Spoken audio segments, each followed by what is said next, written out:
Y இந்த ஒரு லெட்டருக்கு 3 different sounds இருக்கு. ஒய் அதாவது ய, long I sound and long E sound. So இந்த கான்செப்ட் எக்ஸாம்பிள்ஸோட பார்த்துட்டு இந்த வீடியோட எண்ட்ல இதை ஞாபகம் வச்சுக்கிறதுக்கான ஒரு குவிக் டிப் ஒன்று நான் சொல்றேன். ஒய் ய சவுண்ட்ல வர வேர்ட்ஸ்லாம் யாக், யாச், yellow, ய சவுண்ட். ஒய் ஐ சவுண்ட்ல வரது கிரை, ஃப்ரை, ட்ரை. ஒய் லாங் இ சவுண்ட்ல வரது பேபி, சிட்டி, லக்கி. ஸோ இதுக்கான குவிக் டிப் என்னன்னு பார்க்கலாம்.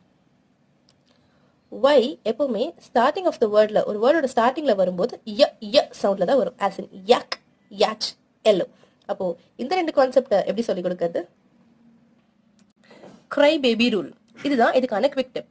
இது எப்படின்னா, இப்போ இந்த கிரைன்ற வேர்ட் பார்த்தீங்கன்னா இந்த ஒய் வந்து ஐ சவுண்ட்ல வரும். அதாவது ஒன் சிலபிள் வேர்ட்ல வர ஒய் எண்ட் ஆஃப் த வேர்ட்ல வரும்போது அது ஐ, லாங் ஐ சவுண்ட்ல வரும்.